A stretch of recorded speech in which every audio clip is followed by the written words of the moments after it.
This is a story. This is Richmond. It's related to our story, but it doesn't start here.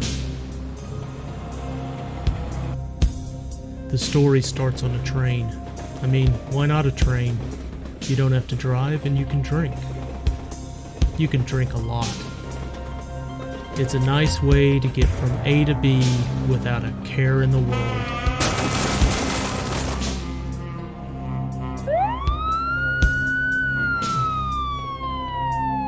Oh yeah, did I mention? We're all dead. And you know all that afterlife crap they give you? Well,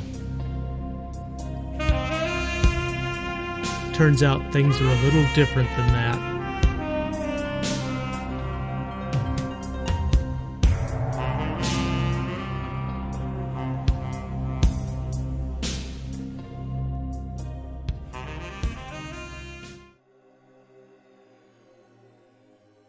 I should unmute my mic before I start talking because, you know, I can't do good evening, everyone, and welcome to McStabber Studios when I'm muted. So, good evening. I wanted to do this to talk about, of course, the upcoming stream we're doing, which is Wraith Life Derailed. Yes, it's Shanky. That's me. I am going to be the storyteller for this dark and twisted game. And I thought, given where DC by Night currently is, which is pretty crazy, it wasn't a week for a vignette, and instead we can talk a little bit about Wraith and the setting and how we plan to handle certain aspects of the game, because it is a advanced RPG in a lot of ways. It is not for the faint of heart, and it's not an entry-level RPG. Why I'm running it, I still, you know, I'm still an entry-level storyteller, so I don't know. Got me on that one. I want to tell you how this came about, though, because it came about in a special way. I told Relyn about Wraith when she was talking about World of Darkness and Vampire. I told her about Wraith, and she's like, "That sounds cool." And I'm like, "I won't run it. It's difficult. It's hard to find players. It's hard to run. It's challenging, and it's a game on emotion." And then that went back and forth and back and forth and back and forth. And as DC progressed, I realized that I'm not as rusty as I thought I was. And I made the mistake of mentioning it to Tamshu that I was talking about running one. And when I did that, Tamshu immediately made a mock-up trailer for a Wraith the Oblivion game. And in this mock-up trailer, it's the one, actually, his mock-up became our teaser trailer. He did his own voiceover, and he named it Wraith Shanky's Obligation. And then he showed me that video. And to be honest, once I saw the video, I was like, okay, I guess I am doing this. And that's how we came about with Wraith. So we're going to start with the simplest part. I mean, I know most of our viewers are familiar with World of Darkness, but Wraith is really, you're playing the dead. One of the restless dead, as they're called. Denied forever, the touch of the living, and, well, maybe not wholly denied the touch of the living. But else, what's World of Darkness? It's a dark world. Yeah, it's actually just the gothic kind of punk version of our world. There you go. Wraith, though, is particularly interesting because of the fact that it is a game on emotion. And to understand it, you've got to look at the way the world looks. And I can actually pull that up. You know, being all fancy here, we have the Skinlands. The Skinlands is the world we know now. It is the world we live in as living. It's where all the living exists, is due to the day-to-day. And it is the world that the ghosts are forced to see. And there is part of the problem. When you start talking about Wraith, one of the advanced concepts is the geography. You have the Skinlands, and, well, everyone knows Skinlands geography. But when you go into the other parts of the geography, it gets a little crazy. You can't think of it in terms of exact locations. It's very abstract in a lot of ways. You have your Skinlands, and then if you go down here, it's talking about the Shroud and the Fog and the Underworld. You have what's called the Shadowlands. Now, the Shadowlands you would think of as a blanket over the Skinlands. So if you have the normal world we all see, on top of it lays a blanket that covers all of it. It's part of it, but at the same time, it's its own thing. So in the Shadowlands, that's where the Wraiths live. That's their day-to-day, wandering around the Shadowlands. But because it's like a blanket that covers it, they can see into the Skinland. So you are still able to see day-to-day everything that you had when you were alive. All your family members, your friends. You could even watch TV if you wanted. Still. But the difference is that once you're dead, you start feeling the taint of entropy of Oblivion itself.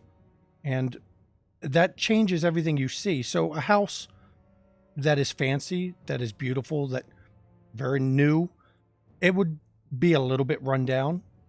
A house that's been around maybe 10 years would have cracked paint on the walls, cracked windows in the Shadowlands. But in the Skinlands, it looks normal. But to the Wraiths living in these Shadowlands, this is what they see. So they would be watching a darker version of the world they just left. And I would imagine that's a big shock because they went from a world of green grass and trees to blasted grass and trees that have no leaves and buildings that look like they're about to fall apart that are actually quite stable. The closer something is to entropy, to Oblivion, to being removed, the worse it gets in the Shadowlands. And that actually applies to people as well, which is where things get even darker. A Wraith can see the health of the people that are still alive. You can see if they're sick, if they're dying, how close they are to death. It manifests in what they call the life sight, which is the ability to see the living auras of those who are still alive. And that right there means if you have a relative and you're a Wraith that is sick, maybe they have cancer and didn't know that, guess what? You do know it because you can see that their aura is sickly, that the cancer is in their body at this point. And that also adds to the whole problem of being a Wraith. Yes.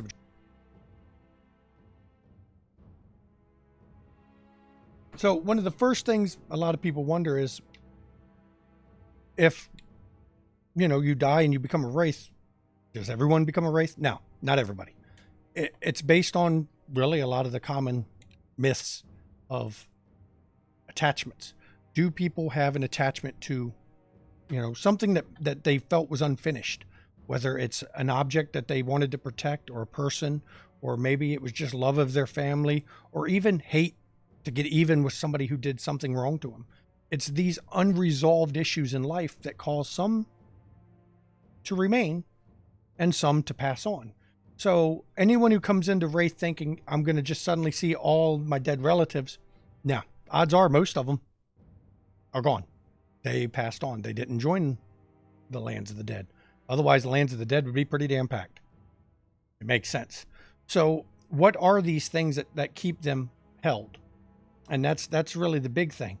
And that's where we get into, of course, passions and fetters. Right down here in the bottom corner. These are the two things that sum up what you were in life. What kept you after death. And the passions are basically emotions. It's normally attached to somebody or something, but it's an emotion. You could have a passion of, protecting my dead wife. There's an emotion, and a passion for it. But what emotion is tied to that? Now, you could go love. That's simple, easy, something everybody understands. You want to protect your wife because you love her. You could also have, what if jealousy was attached to that? You want to protect your wife because you don't want anyone else to have her after you've died. What if, you go with another, envy. You want to protect her, but you're envious that she's still alive. Or maybe your shadow, which is going to be the other half. We're about to talk to that. What if your shadow also has your wife, but they want your wife to die? Hate, jealousy at living. It's the other side. And when we talk about the shadow, this is where the problem is. when we are alive, we all have two sides to our personality. Everybody has it. You have the side that you present to everybody. Maybe it's good, maybe it's bad, who knows? But you have that dark inner side of yourself, that voice that whispers about, being not good enough. It's the anxiety that lurks in you, or the one that delights in seeing somebody get their comeuppance, or seeing somebody pay for something they did. And yep, maybe there's a good one from Rain's Adventure. Rain's Adventure said maybe you're mad that she's moved on with another lover. Exactly. And that's where the beauty of passions is, where you can have those. But in the shadow part, it says right here, it even talks about it. When you die, Oblivion's all-consuming power can and does echo inside you. And unfortunately, that means that little inner voice that could not talk when you were alive, that had no real control, suddenly is infused with the power of Oblivion, knowing that you're dead, that you're beyond living. And it suddenly has a real voice. Someone's shadow could say, you want to steal that baby. But a shadow would be smart to try to manipulate rather than directly steal that baby. That wouldn't work as well now, would it? Because most people would just, no, I'm not going to steal a baby. So you got to be a little subtler than that. Talking about the love of the wife. Wouldn't your wife love to have another child? Maybe you should take that baby and give it to your wife. And so that your wife can be fulfilled with another child. Wouldn't that make you feel that you've done your part to show your love for her? And you see, there's the shadow's manipulation. Those are what he can do. And if all the shadow could do was speak, well, wouldn't matter as much. You can ignore the voice. The problem is the shadow is a thing. It's an actual thing in you when the Oblivion is in. So it has its own identity, its own goals, its own passions, its own things it wants to do. So this shadow will seek to take control of your body, your corpus, as the Wraiths call it, the ectoplasm that makes up what you are. To do this, what it will do is it will build up its own angst, its own power. And if you give it enough angst, if it builds enough power, it can seize control and force you to be the voice in its head while it does its own goals. So what goals does the shadow have? There's the question. Well, I've already said it, Oblivion. They want to lead you to Oblivion, but it's not that simple. They don't want to just destroy you outright because, well, where's the long-term savoring of that decline? Where is the enjoyment of watching everything that this Wraith cared about be destroyed if you just instantly kill it? No, what the shadow really wants is to slowly break you down, to tear everything that was you until you become a lifeless shell of a ghost, and then feed you to Oblivion. And that's where it gets really dark. You have a being in you that's whole goal is to sabotage everything you do, everything you care about, everything that's important to you. And it's constantly trying to take control, constantly wanting to be the one running this body. So you can try to resist feeding it its own dark passions to keep it from gaining power, but everyone has weaknesses. Everyone slowly does things. And in a lot of ways, the shadow is still you. It will play on the things you want to do. Now, the big thing is with these shadows as well, that goes on the same thing.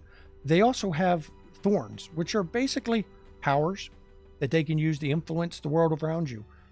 For example, one is called Freudian slip, where the shadow just makes you say something that you didn't expect to say, that you didn't want to say, what you were thinking. It just, boom, you say it on accident in front of somebody. Well, if it's something funny, nobody will care. But what if you say something hurtful about one of your circle mates, somebody else that's a ghost with you, or you say something inappropriate to one of the legionnaires, one of the soldiers and military that exist in this ghost world? Well, you've had a problem, and the specter can delight in watching you wiggle and squirm your way out of it when it gives you back control. And these are what this game will deal with. These passions that fuel you as a Wraith and your powers as a Wraith, because you have powers, it's World of Darkness. And the dark passions that fuel your shadow. Now, when we talk these, and you start thinking in terms of, well, how do we play the shadow? How does the shadow work in a role-playing game context? Pretty simple. You have a whole table of players. For every player at the table, they have a character. For every player at the table, they are also the shadow of one of the other players at the game. And this is what makes it so advanced and such a lesser played games, I guess, in a lot of ways, because for our cast, we of course have Tamshu and Evie Eternal and House and Urian and Relin that everybody knows, Ravinia, and each of them are playing a Wraith, but they're also going to play a shadow. Now, I'm not going to reveal now who is whose shadow. That's already been decided. But you will have, for those that watch Black Death, maybe Evie Eternal has Tamshu as a shadow. So he gets to whisper things to her to try to corrupt her. Yes, Jonan has it exactly. Jonan said you are playing two characters. Yes, essentially you are. Now, there's a problem. How do you prevent the shadow from taking always the spotlight as opposed to the players being the spotlight? The hint in the book is to say, they call it the 30-70. 30% of a scene should be, or 30% of your time as a player should be the shadow, 70% as your main character. So the shadow doesn't talk all the time. It isn't constantly doing things. It bides its time. It waits for the opportune moment to say something, to do something, to push that Wraith a little further down the line. So it takes a lot of trust amongst the other players. You have another player at the table who's sabotaging you while you're playing. It takes a role player who understands that it's about the story, not about winning. Because, well, there's no winning for the Wraiths. You're doomed for Oblivion unless you get Transcendence, and good luck. So when you take this concept to a stream, how are we going to deal with who's the shadow speaking, who's the player speaking? And the best way that I've heard to deal with it actually came from Matthew Dawkins, the gentleman gamer himself. And he said for their game that they played with shadow, they would hold up masks, like masquerade ball masks, to their face when they spoke as shadow. And I said, that is the way to do it. That is actually the best way to do it for a stream. So when a shadow speaks, that player will hold up a mask to their face, and then you know it's the shadow, both the viewers and the other players. And I think that gives it a haunting kind of because when the mask is up, I mean, we know who's behind the mask, but it gives it more of a neutral, independent presence, different from the person playing it. And as somebody who can't do accents, I think it works great because I can't talk differently as a shadow. So it really is going to allow us to separate the two. And I mean, Matthew Dawkins is the one who suggested it. And I was like, yeah, that's a great idea. So these are the main things. Now, we talked about passions. We haven't covered fetters, which is the other part that keeps you here. If passions are your emotions that kept you bound to this world, fetters are things. Maybe a teddy bear when you were a kid that meant so much to you. What about your wedding band? Going back to the wife example, how about a photo of you and your wife on your wedding day, the happiest day of your life? Now that you're dead, you can't seem to get away from it. You always want to look at it. You always want to see it. These are your fetters. These are the things that keep you tied to the world. So for some, it could be a person. Your wife could be a fetter. Maybe. Could be your wedding band. Could be, maybe you had a car that you loved so much. Maybe there's a personal item in your baggage that you felt so strongly. And it doesn't have to be a good thing. Maybe, a trigger warning, you had abusive parents. And the belt still exists that you were beat with. Fetter's not always a good thing. It's not always tied to a positive memory. It can be tied to negative memories. And these are the objects that keep you in the Shadowlands. But what happens if they're destroyed?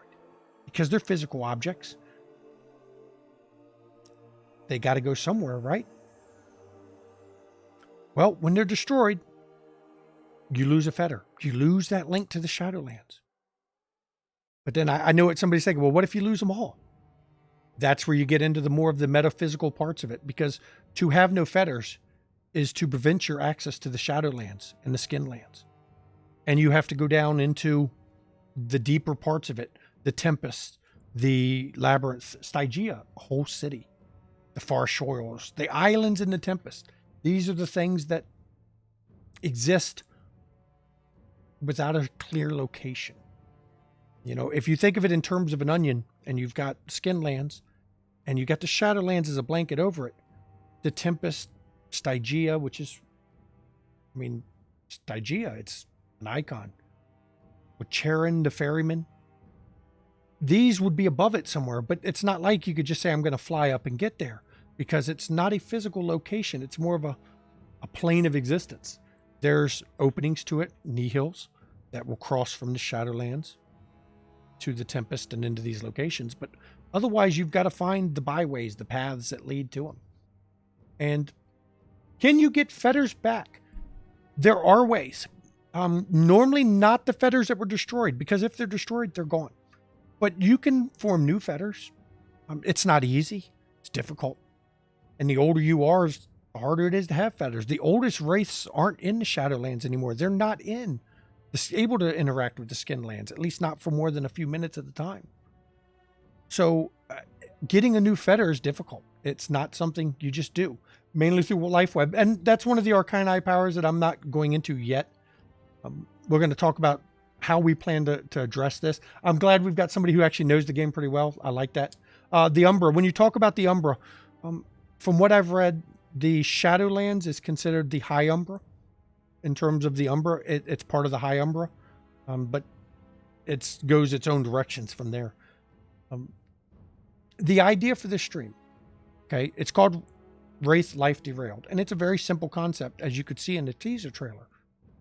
Everyone is on a train going to Richmond. Everyone has their own reasons, their own backstories, but the train never makes it, and they become wraiths on the way to Richmond, some far from home, some maybe at home. We'll see how that plays out. And the idea for this chronicle is to start off with everyone newly dead. There will be new wraiths. They won't know about the hierarchy. They won't know about the guilds. They won't know about the renegades and the heretics and transcendents.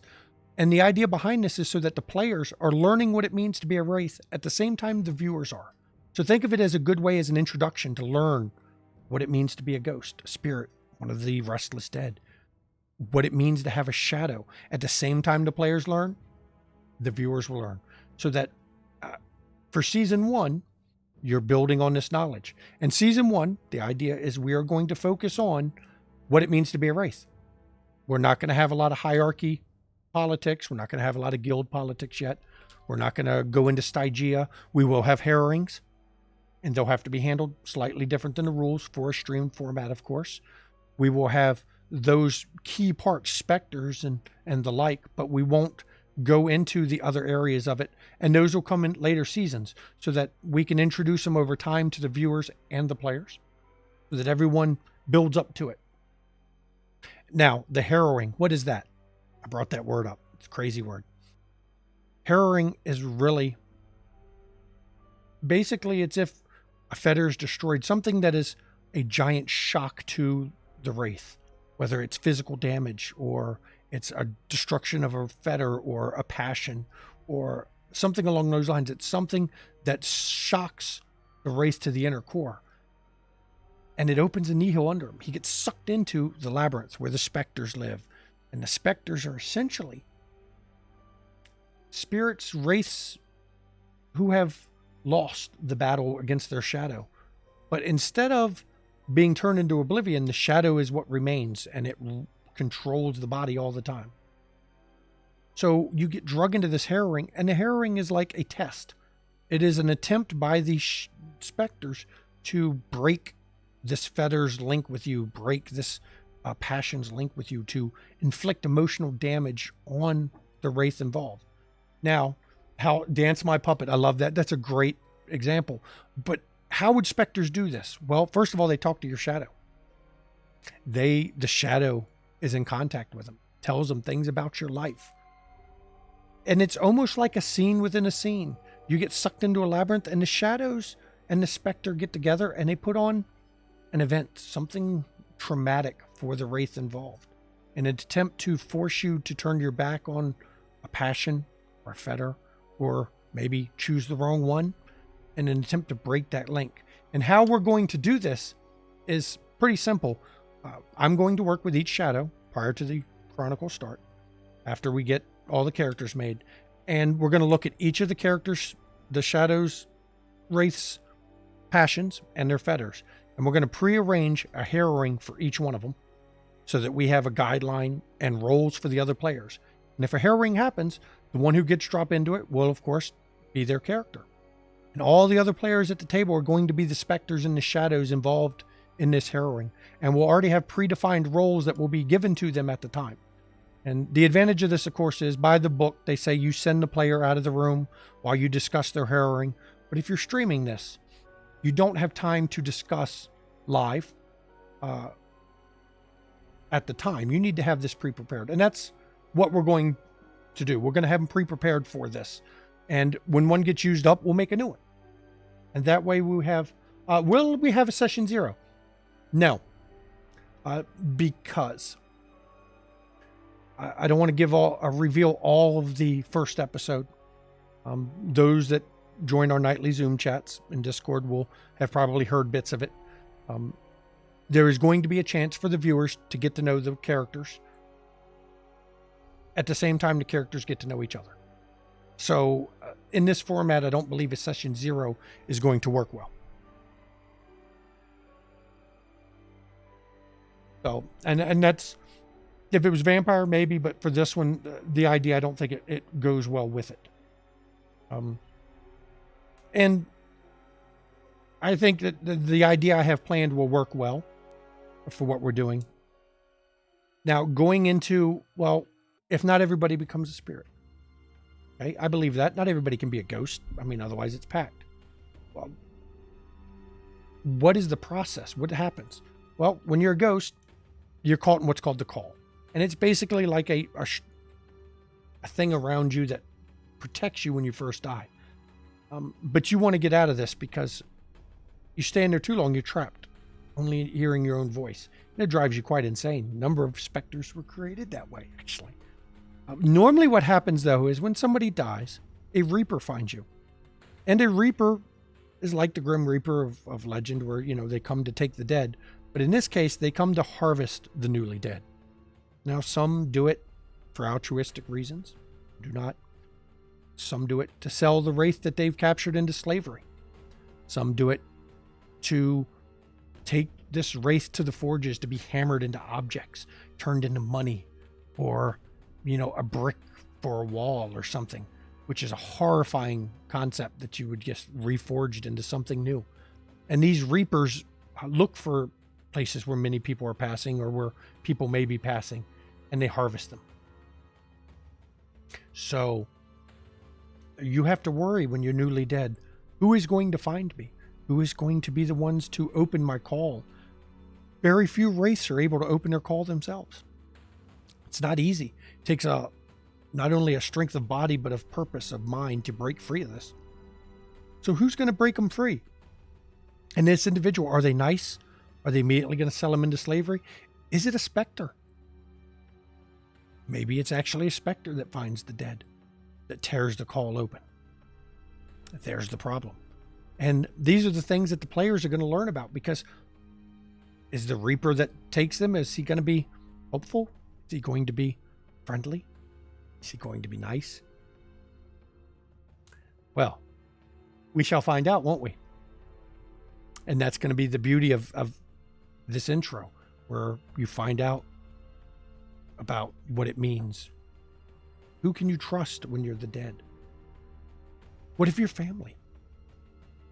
You're forever locked beyond this, what they call the shroud. It's a block between you and the Skinlands. So you can see your family, see them cry at your funeral, see them upset of the unfinished business you had, maybe anger, maybe a brother that you argued with, hadn't spoken to for years, shows up and starts crying because he's upset, because he never got a chance in life while you were alive to apologize to you.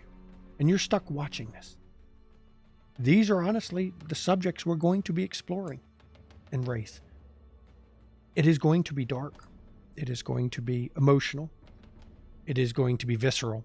It is going to break the storyteller in many ways. It's probably going to, I'm not going to say break the players, but it's going to push the players in many ways.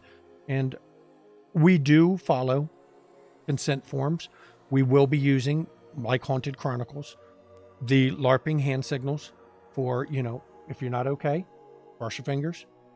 Okay in a scene, you can do your okays.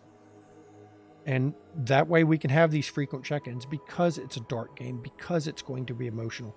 Because as storyteller, my job is to brutalize the players emotionally, brutalize the characters, not the players. The characters are going to have to see these emotions, feel these emotions. If a Wraith is recharged in purpose and pathos, energy, much like blood to a vampire, if this is recharged through emotion, as a player, how are you going to convince me that your character is feeling it unless you're role-playing? And unless the story pulls those strings, how are we going to do it? Evie Eternal said it in a very good way. This is going to be high roleplay. This is going to be a lot of focus on the roleplay. And as storyteller, there's some advantages to that, of course, because that means less on my back in terms of SPCs, because there's going to be a lot of intercodary discussion, or inner circle, sorry. Reigns of Itch said The Frighteners is a good movie example. That is a good movie example. They actually list Beetlejuice as a good movie example solely because of the bureaucracy of the undead, which we'll get to probably in season 2. If we have a season 2, of course, we shall see. It's going to depend on where we go for each one. So we talked about the harrowings. Well, what about catharsis? And this is where your psyche, your wraith that is the, I can't say good, but the one the player is, the part of the player. This is where they've gotten weakened through their own actions, others' actions, that the shadow takes control. And this is where the bad things will happen.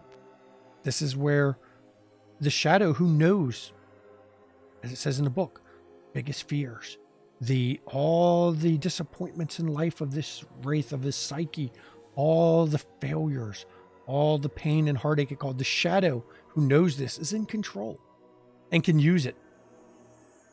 And so this is the beauty of this game. It's dark, but this is the beauty of it all. Now, when we start talking about powers, there are powers. Every wraith has some. Let me find exactly where they put them so we can talk about some of those, because in a lot of ways you've got to know the Arcanos, because, well, you've got powers, you've got things to do. So when we go to it, we'll go to the Harbingers first. And it says here, the underworld's unsettled spaces are vast and horrible. Specters, plasmics, maelstroms, and stranger hazards threaten the unwary traveler. Subjective distance and protean terrain render cartography an exercise in futility. Remember what I said? It's an abstract. It is not a place you could map very well because it's too abstract for that. Well, the Harbingers are the ones who can travel. They have the power to aid in traveling, to go to other places. You want to get into the radio and change the channels. That's what Ravinia said. And that's one of them. So think of the Harbingers as the ones who help get through the tempest, which is the ever churning storm caused by emotion and oblivion and entropy and everything that's built up here in the Shadowlands and the after death part. So these are the ones who can help you go places. Now, I don't expect to see a lot of Harbingers in the first season, because of the fact that since we're going to focus on Skinlands and Shadowlands and Richmond, a Harbinger's not going to have much to do. But if the players want to pick it, they can. Go ahead. Then we come to the Partners. All wraiths struggle against their shadows, but a select few, the Partners, carry the battle further. Masters of the Arcanos castigate. They study the shadow to learn what drives it and feeds it so they can weaken it. Where the hell is my other shoe? How did it get to get in the kitchen? I mean, this is... The Pardoners are the ones who, in a lot of ways, they can do things with the shadow, either confront it, hinder it, lessen its power over the Wraith involved. And this is actually a good system, a good set of powers. Most fundamental power of a castigate, which is what the Pardoners use, is to see the shadow of another soul. That's big. That's important. Take a drink. But because we're not doing guilds, of course, they won't have the initiate powers yet. That'll come later. So then you can also bulwark them so they can allow them to shield from the effects of the maelstrom. And the maelstroms are storms that rage out of the tempest and destroy things in the Shadowland. And sometimes the Skinlands too. It is events that cross both. And then we go to the Proctors. Now, the Proctors, they're the poltergeists you think of, physically manifesting in the mortal world. Now, the Shroud prevents ghosts from normally interacting in the Skinlands. Yet, you can punch through it with enough will. You can punch through it where it's weak, where the Shroud has been weakened by either powers used, lots of wraiths doing things, or death, or maybe a mass casualty event, something so charged with emotions that it weakened the barrier between the living and the dead. And this is what the Proctors do. They go and they do things to the real world. So when we go to them, if you look at the powers, the first one, whispers. They can whisper across the Shroud. So maybe you're thinking, well, then I can talk to my relatives that's still alive. They think I'm dead. Well, how would you react if a loved one that you knew was dead suddenly whispered to you in the middle of the night that I'm here watching you? You would probably think you were insane or not believe you heard it. So you have wraiths that can talk across the barrier, but it's not going to help their situation. In a lot of ways, it'll make it worse. You have Phantom, where they manifest as the hazy, translucent, intangible apparitions. These are the ghosts you hear people talk of seeing. These are the powers that you have. But when mortals see it, their brain tries to deny they've seen it. They try to explain it other ways. And these are the powers of the Proctors. Now, I expect I will see at least one player in this chronicle go as a Proctor. I'm convinced of this. There will be one. Because there's always one who wants to be the one who can interact with the world. And as you see the later powers, statue, they can assume a solid, immobile form to look like a statue. Grasp things with their hands. Life and death. Now we go to the oracles. Put it frankly, nothing escapes fate. The dead know this better than the living. Everything in the underworld has a destiny, a reason for continued existence after death or destruction. And though it's not always obvious, every race has some vague awareness of fate. And that is what the oracles do. They are the ones who can understand those links of fate, those threads that bear us. And Kismet is one of their powers. Their power for the oracles is called fatalism. Interesting when you say that. Fatalism is the power of the oracle. Fatalism's earliest lesson is to perceive a person's place in fate's design and their connection to death. You notice most of these powers don't really help with living. It's all linked to the oblivion, the entropy, the slow destruction of everything. So in this case, Kismet is the art of reading the death marks, a sign that shows somebody is about to die, to show maybe they've already died, and shows how they died. These are the basic powers of an oracle. And as they get further, they can foreshadow events. Sense when fate's eye is on you, when the lady of fate, and she is a lady, has her eye on you and is influencing things. And these are the powers. Which one has the ice cream power? Ice cream power would probably be the proctor, but I don't know about ice cream. And then we go, let's talk of the alchemists. Okay. The underworld has little in the way of material wealth or natural resources. Of course, you're dead.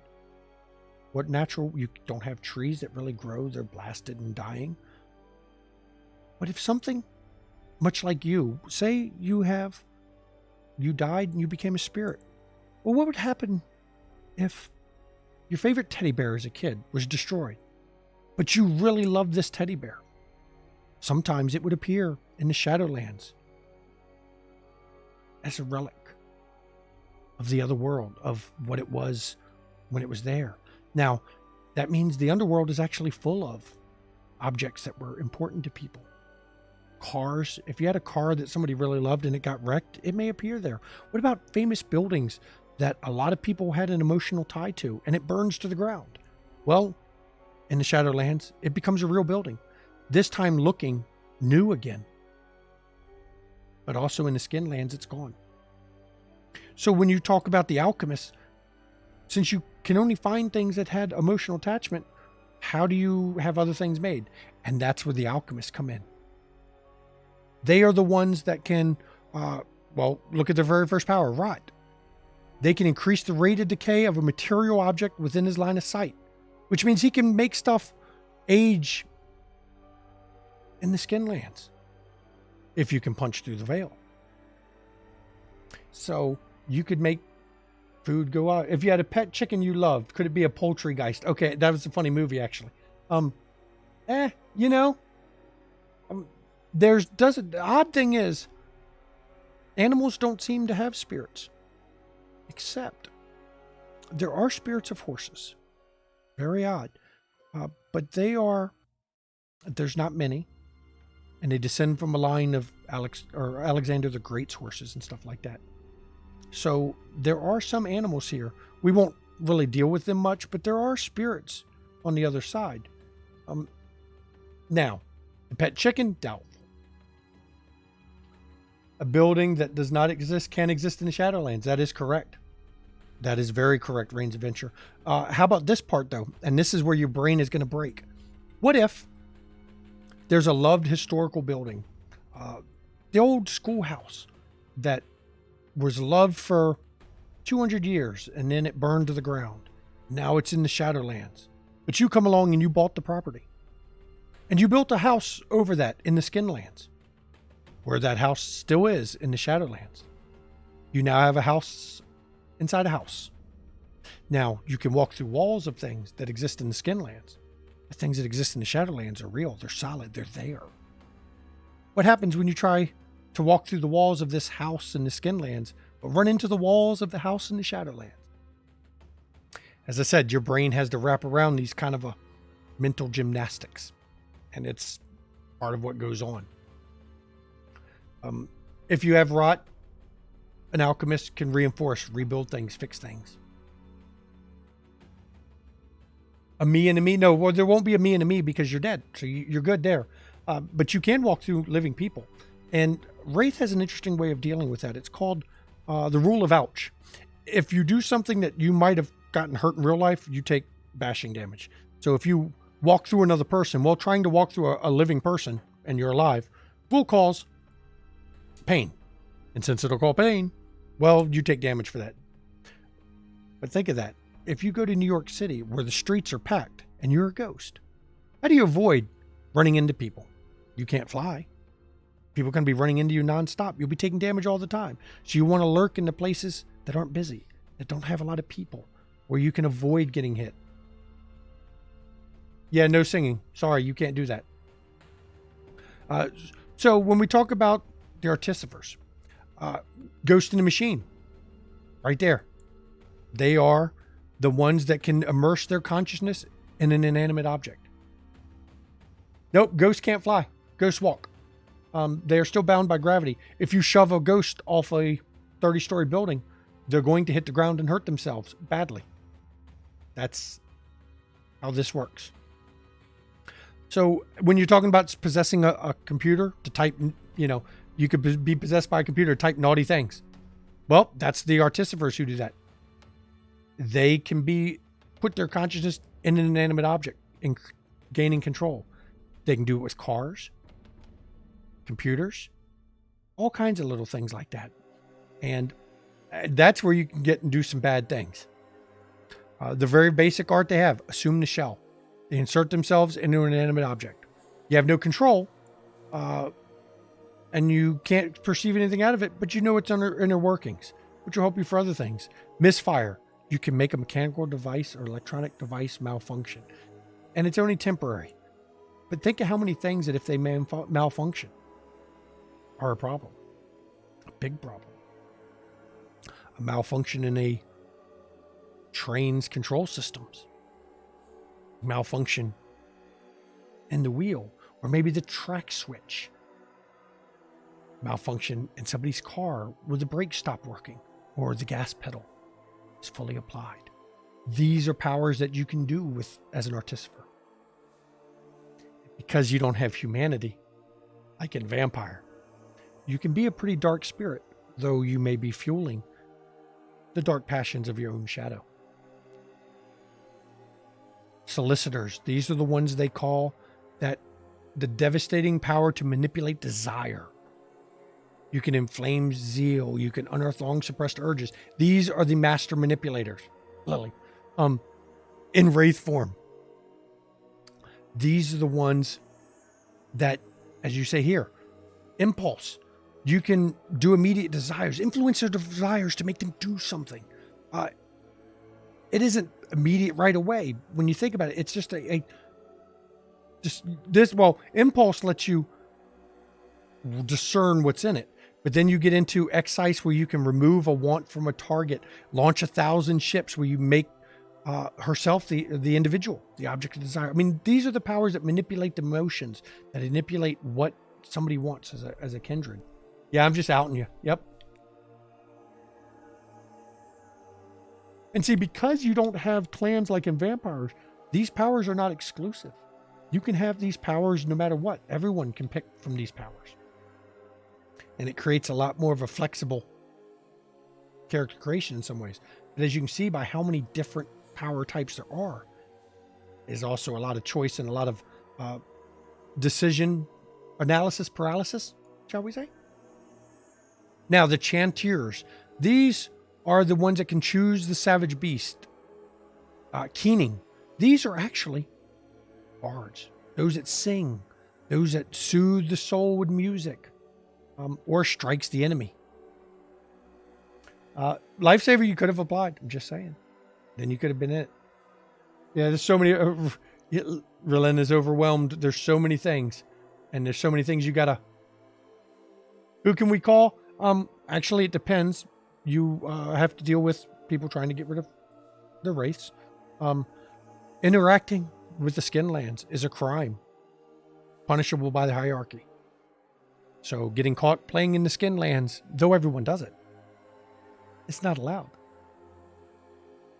So if you are one of the Chanteurs, as you can see by this picture right here, singing, the Chanteur can make it seem as if his voice comes from a nearby person. So you can throw your voice. Beetlejuice again. Hearing voices. That's straight Beetlejuice. You've seen this. Mood music. You can evoke emotions through music. The Bard of Wraiths, I guess you could call these. Then we go to the Monitors. Now, these are interesting. The Monitors, you got to look at the bonds that prevent transcendence, that expanding past Oblivion and reincarnation, of course. These are all those connections.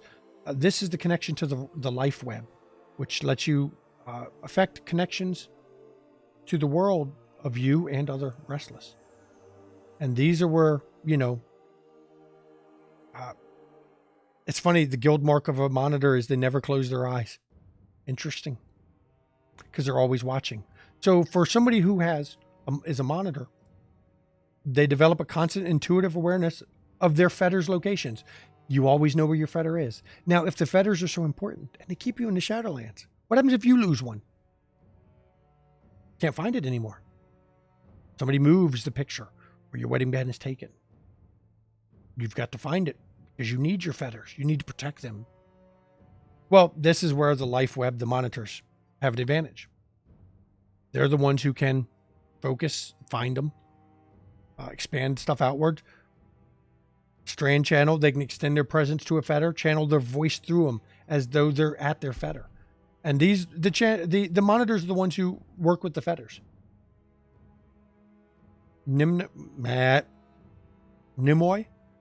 It's Nimoi. These are the ones that deal with a memory.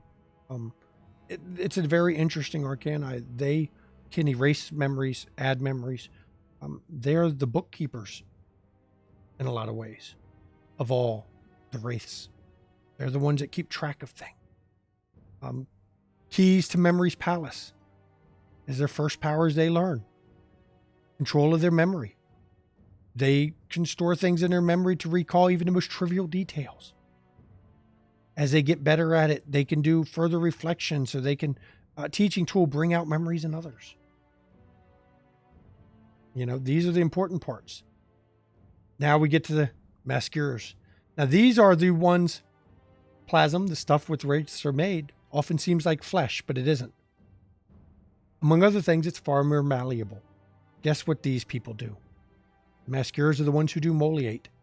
They are the ones who can change the shape of a wraith, the shape of other things. They can turn wraiths into objects of beauty, disfigure them, inflict wounds. It's actually, when you think about it, they're changing the form of another wraith. So this is the kind of thing that is, if you're a Zamichi, everyone has their own Zamichi. Everyone has their own way of pronouncing. I've heard like 80 different pronunciations of Zamichi. If you're a Zamichi, you're familiar with these kind of things where you can change the bodies of others. The very first thing that a Masquer seems to learn is how to change their face to impersonate another wraith. Only the shape. And then later on, they can sculpt. They can turn their own corpus or another wraith's, give them fangs. About give them claws. About give them eyes in the back of their head so they can see behind them. These are the things that they can do. And these are what the Masquers do. They change the bodies. They can turn bodies into armor. Bold bodies into armor and living melee weapons. These are the shape changers that mold the others, that turn other ghosts into other things. But if you're wanting to look different, the one you would talk to, of course, is a Masquer. The spooks. Spooks are wraiths or creatures of their passions. Even, perhaps especially, the darker ones. Outrage is their power. And outrage is kinetic energy. This is the anger funneled, channeled to do things. It's not always about, injuring, but there's wraith crash. You can push or lift an inanimate object that's in the skin lance. You can move something in the mortal world still. Straight line, little things. The pictures you see of a chair moving, or people talking about, the bowls were knocked off the counter. It's wraith grasp. That is outrage. That is a spirit using the powers of spooks. For those that watched DC by Night, you will have remembered Tantrum, where they're spinning debris all around them. Spook using Tantrum stands at an eye of telekinetic storm, hurling loose objects about with abandon. That power was what was used against Lily, where the spirit riding the Gangrel Malik was basically throwing the little objects all around them. Death's touch. I mean, think about it. The problem with some of these powers is they gain, if you use death touch to injure another, well, a lot of these are going to give angst. They're going to do things to your shadow, going to give them power over you. Got to be very careful with those. Because if your shadow gets more powerful, you risk it taking control. The Haunters, I mean, everyone wants to do haunting, right? It's pandemonium. That is the name of their powers, pandemonium. Everyone loves some pandemonium. It's invoking the marginally controlled chaos on the far side of the shroud. So it's, well, weirdness. Here's the very first one. You inflict a small, strange effect on a single living target. Subject may shiver from sudden chills. Have you heard that before? I suddenly got a chill, like something touched the back of my neck and I shivered. There it is. A flicker of motion out of the corner of their eye. These are what the players feels when pandemonium kicks in. As they get more powerful, they can befuddle and disorient. And these are, I mean, you'll notice not all the powers, most of these powers do stuff in the real world. And that's important because you're going to want to try to interact. The Sandmen are the dream influencers or the nightmares. They go to the land of the dreams. And they're the ones that can sneak into somebody's dreams. There's been many stories of people who had a relative die recently that when they went and slept not long after, their relative came to see them in their dreams and to tell them that they're fine now and they're no longer in pain. These would be the things that a Sandman would do. Sandmen do these, that would go and share these kind of things. They sometimes do communicate, and these are the dream influencers or those that cause nightmares. And of course, now we get to one that a lot of people love to look at, puppeteers. And think about what it is. You reach into the mortal realm to basically start controlling mortals. I mean, look, dance, my little puppet, dance. Skin ride, where you ride as a passenger, no control. Now, why would a Wraith do this? Well, you ask yourself, if you're on the other side, you're denied sensation anymore. You can't feel a loved one. You can't touch. Even, flavors are muted. You can't taste, eat food.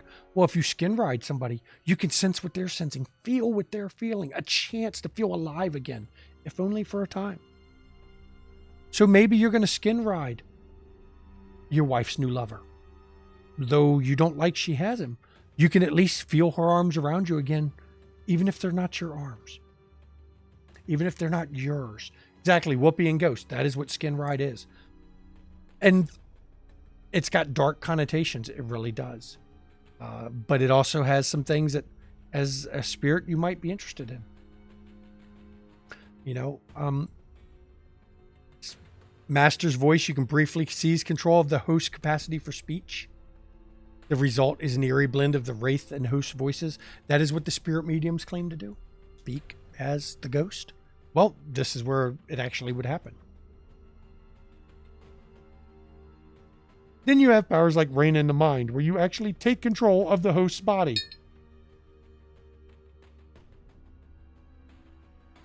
Whoa. Now, if you do this, well, of course, you're like, wow, I get to take a body. And it says right here in the rules, if the host is willing, the shadow gets angst. If the host was unwilling, the shadow gets 4 angst. So you risk overpowering your shadow very quickly. And if you're skin riding and you're in the mind, complete control of the body, and shadow takes control, what is the shadow going to do to this human's body? What are they going to do to this person that you took control of, that they're suddenly in control of? And then you have the users. And the users, they do currency. They keep to the bookkeepers. And yeah, nobody wants to play a bureaucrat. But one of the first powers is know another being's physical and spiritual state. So you know how sick they are, how alive they are. You've got an advantage to that. Hell yeah, paperwork. That's right. But a user can also transfer pathos, that which powers a spirit. Because there's coins made from wraiths that were hammered into coins, but they're rare. You don't have lots of them. So how do you barter? Well, if you're fed off emotion, and that gives you pathos, it gives you power, it gives you the ability to do things. Well, what if you have a wraith that doesn't go to the skin lands where they've lost their feathers? It's harder to get the same passion, the same strength of emotion anymore because they can't go there. Well, a user can actually transfer pathos between you and another wraith as barter. I mean, it's a barter system that allows you to exchange back and forth. There's a lot of advantages to it. And yeah, you can do whole like shared pathos. And yeah, usury is an interesting one. Really it is. It's the kind of odd power that a lot of people overlook at first. But like, here's one. If you're an initiate in a guild, you get suspend. It's a promissory note, a compulsion of obedience, where, the sword of Damocles is hanging over another's head because of a deal that was made. And that's what these powers are. Now, with all this talk of your powers as a wraith, cool. I get all these powers. But what about the shadow? Does he get powers? Oh, yes, the shadow does. The shadow gets thorns. And these are the shadow's powers that wraiths don't have. And it'll be up to the shadow guide, the one playing the shadow of the players, to decide when to use them. These are what you'll be using. Spectre's Passage, where Spectre's Prestige, which is where the shadows can talk with specters, and the specters are the evil, spirits without positive psyches running anything. Dark Allies, where they call in, they have allies that regularly communicate and help. A Tainted Relic, a relic that only appears when the shadow's in control, but it does something. Infamy, Death Sigil. I mean, these are all the powers. Nightmares. Whenever the psyche slumbers, the shadow can cause the psyche to have nightmares. And slumbering as a spirit is how you heal. It's how you regain your body. And oh no, we can put a stop to that shit. Aura of Corruption, where you can make the wraith look unpleasant to other wraiths. Mirror. This is one that's a particular disturbing to my wife, where whenever somebody sees a mirror, you can alter how this wraith looks in the mirror to others and to himself, just briefly, where somebody looking back is somebody different. Or maybe the shadow shows through the actual dark side, and that's a power. They can call specters. Trick of the Light. It subtly alters the psyche's perception of a scene where the thorn is invoked. And this is one of the areas where you have to do things secretly, where secretly a player tells me something. As the shadow says, look, I want Trick of the Light. I want you to describe this scene differently against the player. And this is where suddenly this player sees, instead of, say Evie Eternal giving back an item, sees her pocket it. Trick of the Light. And these are the little things. It can be other senses.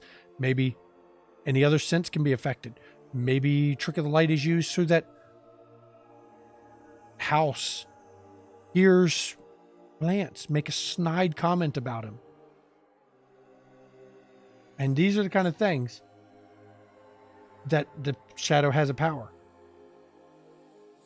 Yeah, it's like Freudian slip, but instead of it being the ghost say it, it's actually, it just is a voice that whispers it and trying to, changes the senses.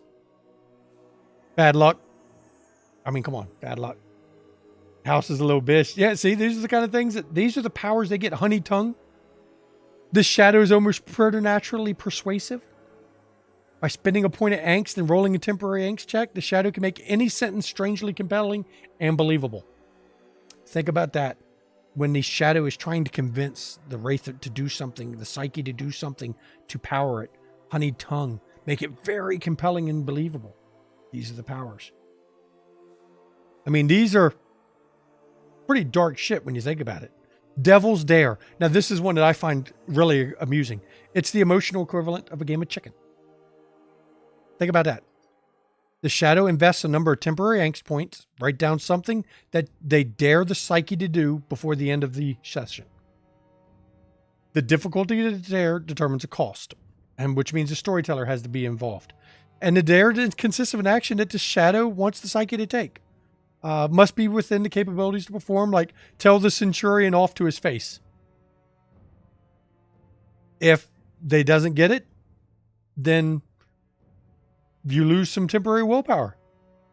If decisive succeeds, the shadow gains temporary ace equal half of what he used, so he gets back some of his. But these are some of them back and forth. And these are the powers. And these shadows will be created with the players. So for my wife, She will be creating her character, and when she creates her character, whoever is going to be her shadow will be there with her for character creation, because as the shadow, you need to understand the persons that you're going to be the shadow for. So they will be sitting there with it, and we with them together. This covers the main things we're going to talk about in the beginning. Later on, we probably will have specters because, well, you got to have the threats once in a while. Later on, we will talk about what it is to be arisen, which is a wraith who's managed to get a body again, to actually bring back their body. Though you're dead, so you're decaying. We will talk about how humans interact, which we've done a bit of. Well, what about how wraiths interact with vampires? And are there ever any humans that are still alive that cross into Shadowlands? You know, these are all parts that come later on, and that we don't want to do right away, because, as I said, we're moving up and we're going through it. So, does anyone have any real questions? You know, anything that they're curious about that maybe you want expanded from earlier, or you want to know more about, or you're just curious how it would work? Because it's a complex subject with a lot of, what did you get yourself into? That's a great one there, House. What you got yourself into is holy fuck. Some dark shit. Is Vitel going to the Shadowlands? Yes. He is punching a hole in DC by Night. Vitel is using some of the powers from the Hekata, which is Cult of the Blood Gods, to punch a hole into the Shadow lands and traversing through them because, as I said, geography is fluid. And so is speed. So, for instance, say House wants to go, he's in New York, he wants to go from the Bronx to Manhattan. Is he going to walk the whole way? Well, not really, because it's kind of fluid, and speed and movement is kind of fluid. He can very quickly get there, not seeing what's between point A and point B. As long as he doesn't run into obstacles, he can get there rather quickly because locations are fluid. Because the geography, though it maps, it's the blanket. Was there a fold in the blanket right there and you just took a shortcut? Using the blanket analogy. Did you get caught in a spot and it took longer? So it's all fluid in geography. So you're not a fan of book. That's why you were leaving. That's why you wanted out. You know? So yes, Vitel in DC by Night. I had him punching through the Shadowlands, which was great for the story, to be honest. In a lot of ways. But then we'll talk, real quick about this call. Actually, no. I want to talk about the death marks. These are interesting. Everybody's Wraith as corpus, your body, they're marked with indication of life and death. Every Wraith has them. Some try to molate them away, but those that are really good at looking can see how you died because it leaves a mark on your body. You died from disease, if you died of old age. And though your body appears as your self-idealized preferred way, maybe if you died old, you appear young, those that look may see the telltale crinkle at the corner of your eye that shows that you were dead. Is there a cost for a human or for a kindred? There is a cost in any way you look at it. A kindred who's in the Shadowlands can't feed without certain powers.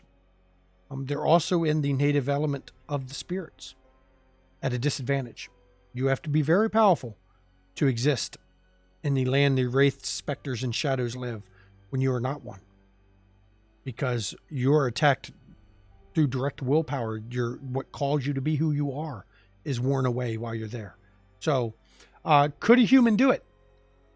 There was a whole line, Orpheus, that covered that whole subject, to where CIA, along with some others, found a way to put people in a near-death state and death state through cryogenic freezing, to where they sent people that are still alive into the other side as spies, as corporate espionage, and then would revive them to bring them back. Think, what was that movie? Man, damn it, now I can't remember the movie. Somebody in chat knows which one I'm talking about. Flatliners. My wife remembered. Flatliners. Think Flatliners. And that's what the government was doing along with some private companies. That's Orpheus. And that's where humans were crossing the line. But like in everything World of Darkness, if a human, the average person can't see you as a spirit. They can't. But children, they don't have the fog blocking them. They can see sometimes past into the Shadowlands and see you. So the kid that says, I see dead people, as a long-standing meme, or the kid that says, is talking to their imaginary friend that isn't imaginary. It's actually a spirit. Or going back to the emotional part, your child that keeps telling mommy that daddy's not dead. He's right there standing behind you. And I can see him. And he says he loves you, mommy. This is what happens. This is what the players are actually in for. And this is, yeah, that's so fucked up. It is. It is. You know, you can see the potential, Jonan. Yes, you have to. Here's the thing in this game and why it's so rarely played. You have to, first of all, have mature players. You really do. You have to have players you trust, because there's subject matter that is going to be cathartic for players, but it's also going to be emotionally draining. You have to have clearly established boundaries and a red card mechanism in place. The red card must always be an option for players of this game, and I know it must be an option for all games. This can really fuck people up if it's not followed. You can lose friends for some of the dark shit that happens. And part of the thing we're planning to do is we will make sure that each shadow and player gets together beforehand, player with their shadow, to make sure if there's any no-go lines, any off-limits part of their story to the shadow. Because I don't want... You want to be, as Macabre Derek says, you want to make them uncomfortable and push the limit, but not so uncomfortable that they're not enjoying the game. You want to push what they're comfortable dealing with and push that little bit of extra role playing out of them and that little bit of extra emotion out of them, but don't make them uncomfortable and make the table hostile. So you'll want the shadow to make the character uncomfortable, not the player. You'll want the shadow to know where the limit is, what you can't cross. So that's what makes this hard. And it's hard to play two characters. I mean, if you don't focus on the shadow enough, the shadow becomes nothing, inconsequential. If you focus on the shadow too much, the player becomes nothing and inconsequential. So it's a balance, it's an act. And we're going to be learning to do this, the players and I. This is my first Wraith game. I've never run Wraith before. I've run Werewolf or Vampire the Masquerade. I ran a werewolf game. I played some mage. I've never played or run Wraith. So I'm learning with them. And we're going to find our limits. For those that have seen DC by Night, you'll see I can do emotional. As you've heard just some of the shit I've thrown out tonight, I can tug some heartstrings with the kid, or maybe your dog that wags its tail as you walk by. And, you know, the new owner can't stand to see. Why is the dog, barking and acting like you're there when you're not? Why is the dog acting up? I'm going to chain him in the basement because the dog won't be quiet. These are the things that you'll be dealing with. These are the things that'll be on stream. And it's dark and twisted. And yeah, Oof is right. But the shadow wants you to embrace Oblivion, entropy, because all things go to entropy eventually. Everything. All the shadow wants is to see you destroyed, to remind you about your wife in another man's arms, to remind you that if you had only survived, you would have got that promotion and your company would have been better for it, instead of going into bankruptcy because you were dead. And the guy who's not as qualified got that promotion. Or, there's so many possibilities. Maybe you weren't there to catch the bookkeeping error. Maybe you weren't there to push the person, out the path of the oncoming car. And your shadow is going to remind you of these things. It's going to taunt you and tempt you that maybe if you were alive, or maybe you could give me control and I can fix it. And even worse, the shadow has the ability to help you.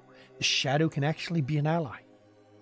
The shadow has shadow dice, which is a mechanic that says a shadow can lend their power to you to add dice to any dice roll. All you have to do is accept the shadow's help. And why would the shadow do this? Well, the shadow can gain angst from it, can gain power. You would be like, well, why would I accept these dice? Because it's only going to gain the shadow. If it's important enough to you, if it's important enough to your wraith, if it's important about a fetter or a passion, something major, would you take the shadow's help?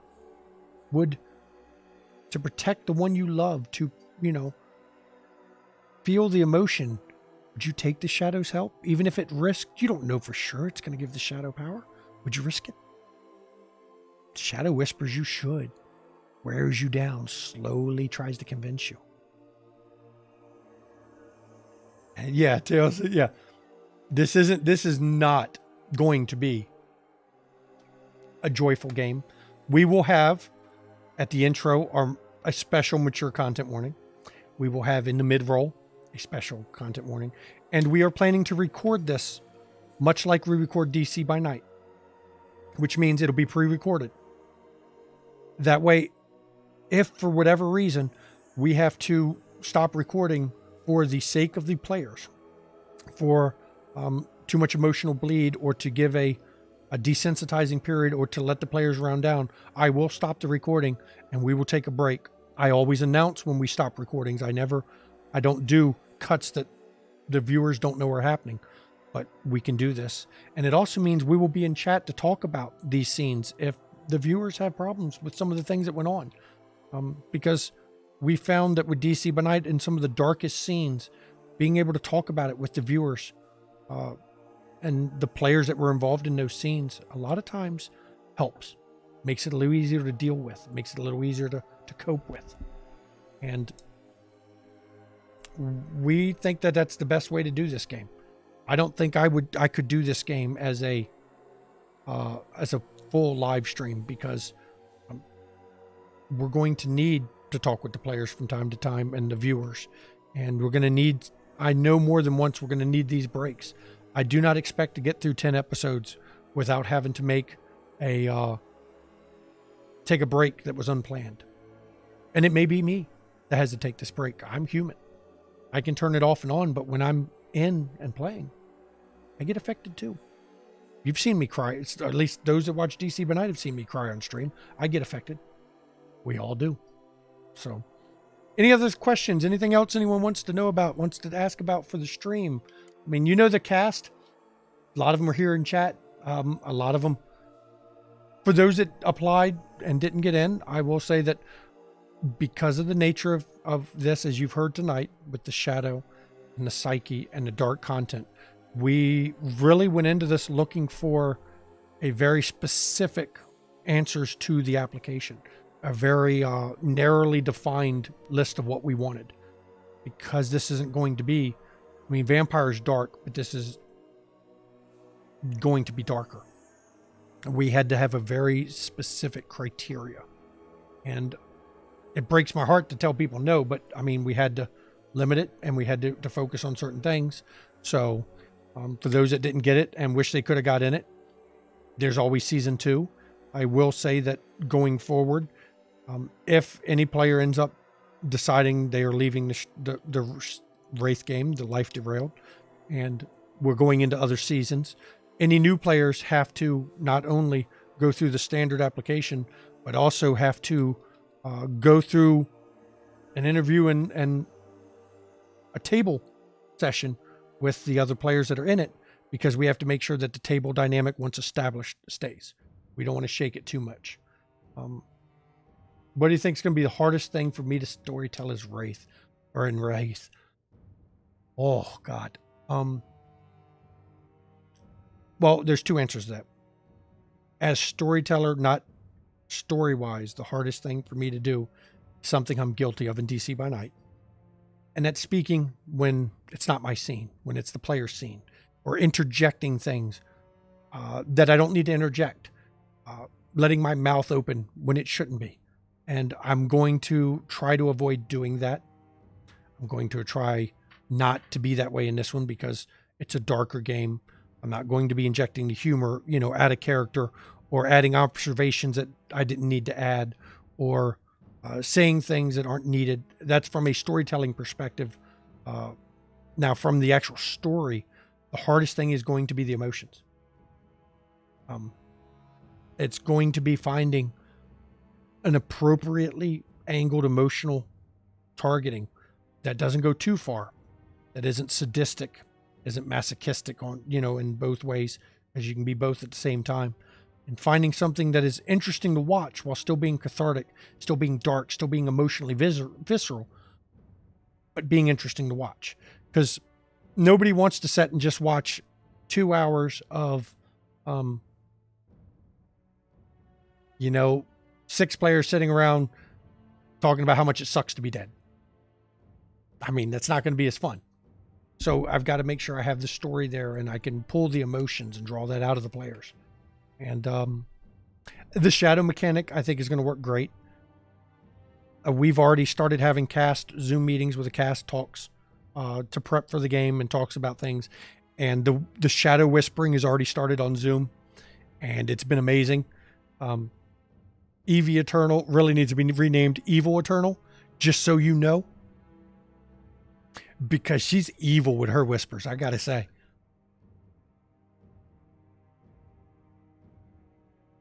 And we've all seen Tamshu. We know what Tamshu can do. He's dark already.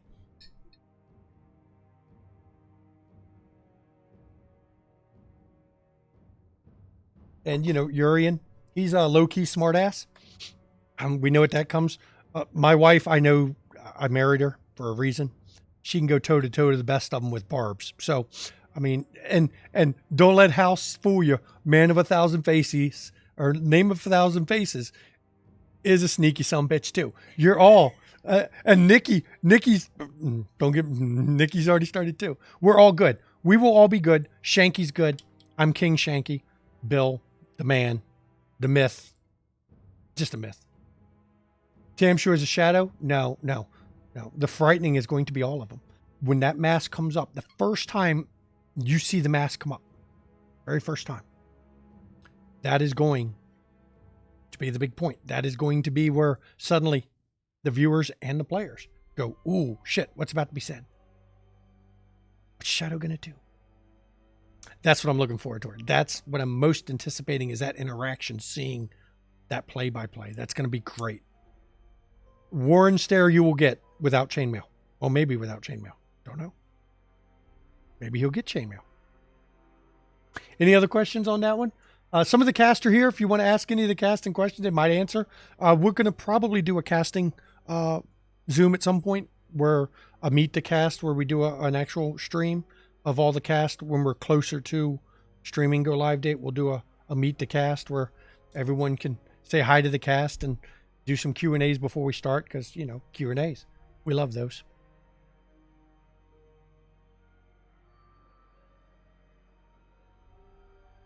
I don't blame you, House. It's rough. Chainmail, I got one partially made and it gives me headaches. Hell, this hat gives me headaches because it's a little bit small for my big ass head, but I don't mind wearing it. So, any other questions anybody's got? I mean, I'll check and peek at Discord, see if anyone put anything. Nope, we're good on Discord, so that's nice. I always like to check that. I can even put this in here, right this. There we go. Since I mentioned Discord, I'll put that there. This is going to be dark, people. It's going to be darker than DC by Night. It's not going to be humorous. I'm sure there'll be some humor, because you can't always just put the screws with non-stop, just dark. But it's going to be high role play. It's going to be a lot more in character, a lot less out of character quips. We've picked a great cast for that, I think. Some people we've seen. One I haven't seen play yet, which is Ravinia. I'm looking forward to that. Somebody new to play with, somebody I haven't seen play, so that's gonna be great.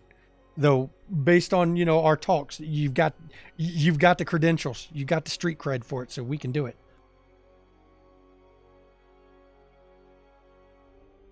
But for those asking what you got into, you've gotten into some dark shit, and we'll see who's still around for chapter 2 or for season 2. We'll see if I'm around for season 2. I know this is getting to be a big time. There's a Wraith game coming out, everybody. Wraith VR, your first live stream gaming. Ravinia, I can't say anything. Matter of fact, in 4 days, I'm doing the math. In 4 days, we will be 9 months officially from our first stream. We are 4 days away from our 9-month anniversary of our very first stream. So we were new not long ago. And in this 9 months, we've put out, episode 38 of DC by Night is this weekend. We have had some wonderful people join us on the channel with Haunted Chronicles and Ishvel. We have built a community all in 9 months, and now we're going to play the game that's barely ever played and even less streamed. I've only heard, I think, 2 streams of this game, and we're going to stream this shit. This should be fun. And either I'll come out of this a better storyteller, or I'll be crying in the corner, drooling on myself. One of the two. We will start a betting pool about which one it is about halfway through. But I foresee a lot of post-game Zoom chats where we have to decompress after sessions. I see a lot of, dark breaks. It's going to be interesting. But if nobody else has any questions, I think we'll call this an end. It's an hour and a half, which is longer than usual. But if no one has any questions, I'll do my normal outro. Break Shanky. Yes, I can be broken. I have broken on stream before. Ludlow fucked me up. Not gonna lie. Not gonna lie. The Ludlow shit in DC by Night fucked me up. But it happened. The orphanage scene in DC by Night fucked me up. And the Vampire Wake was rough on me. Those were all very difficult scenes for me. I've got, for those that don't know, Rillin and I are going to be on a stream. It was going to be charity, but it switched. But we're going to be on a guest on another stream here coming up. And woohoo. We're looking forward to it. It's going to be some fun shit. And our own Darth and Terry here. That's, regular at watching the streams, regular on the Discord. That's going to be our storyteller. And DJ Torador, who I love reading some of his stuff on Twitter, and he's going to be, there's going to be some great people on that. So we've got some good people. It's going to be fun to stream with these individuals, people I haven't played with before, which is going to be great. So we're looking forward to that one coming up. Do my normal outro stuff. Of course, I've already posted the link to Discord. If you want to catch our back episodes of shit, check on YouTube. We got 60 days here on Twitch, but older than that, you got to go to YouTube. If you want to support us, give us a follow. If you really want to support us, of course, you can subscribe to the channel. The money goes towards, subscriptions go towards improving things. We're, building up, getting better, adding more stuff, cooler stuff, better stuff, that kind of thing. If you're watching on YouTube, just go ahead. You can subscribe on YouTube. Free. Do your thing. I know there's stuff on. Do you want to check out these other channels? These are some other amazing people that we like. Some of them you'll see, I've mentioned Macabre Derek. He's on Sunday evenings, normally around 8:30 Eastern. And he does Detroit by Night, which is Detroit Overhaul. It was Motor City Broke Down. It's great. RPG Table, that's Junie Von Eck. That's her new channel to it. Of course, Vancouver by Night. They're part of the Streams of Darkness people with us. He's got a charity thing coming up on the 26th with B. Dave, Matt Mercer. Cynthia Marie's the newest one. She can be Lucida. So that's going to be amazing shit. I'm not going to lie. Sanguine _nights are on Wednesdays right before us. It's New Orleans by Night. Nola ST is always on there. Good guy. He pops in the Zoom chats all the time. We all love the Anime Panda. Come on. We love Anime Panda. She's on, does a stream during the day, but she's also in Haunted Chronicles as Theodora, the player who couldn't speak for over a month, but still managed to stream without speaking. He loved it. I know there's something else I'm forgetting too, but I'll look at my wife to see if she remembers what I'm forgetting. Nope, she can't remember anything. I think we've covered. Let me do this here. If you want to follow anybody on Twitter, these are the main contact points of our show. There we go. We have Chronicles of Darkness, Haunted Chronicle. Those are Tuesdays, 8 p.m. DC by Night vignettes, 9 p.m. Eastern on Wednesday until DC by Night ends as a chronicle. Ishvel, Saturdays at 1 p.m. Eastern. DC by Night, the main chronicle, 6 p.m. Eastern on Sundays. We don't know what night we're going to stream Wraith for sure yet. We're recording on Thursdays. We're going to talk to the players to figure out the best night that they can attend, so we can get as most of the players, as many as we can in chat. And if there's multiple days, we may even do a poll on Discord to see when the viewers would like us to do it. So I bid you all thank you for coming. We're going to roll out of here, but I'm going to transition to the Wraith trailer one more time, of course, because Tamshu helped us make it. He made it. And it's great. Tamshu does great videos. Everybody loves a Tamshu video. So thank you for coming. Thank you for being interested in this dark ride, and I hope to see you when we play Wraith. Thank you, everyone. And transit.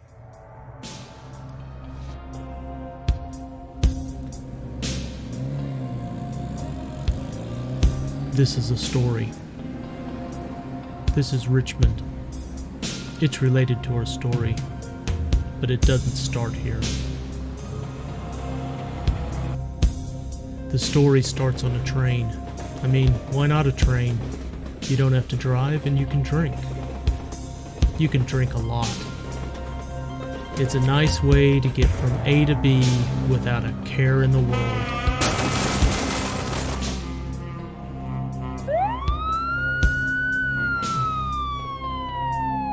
Oh yeah, did I mention? We're all dead. And you know all that afterlife crap they give you? Well, turns out things are a little different than that.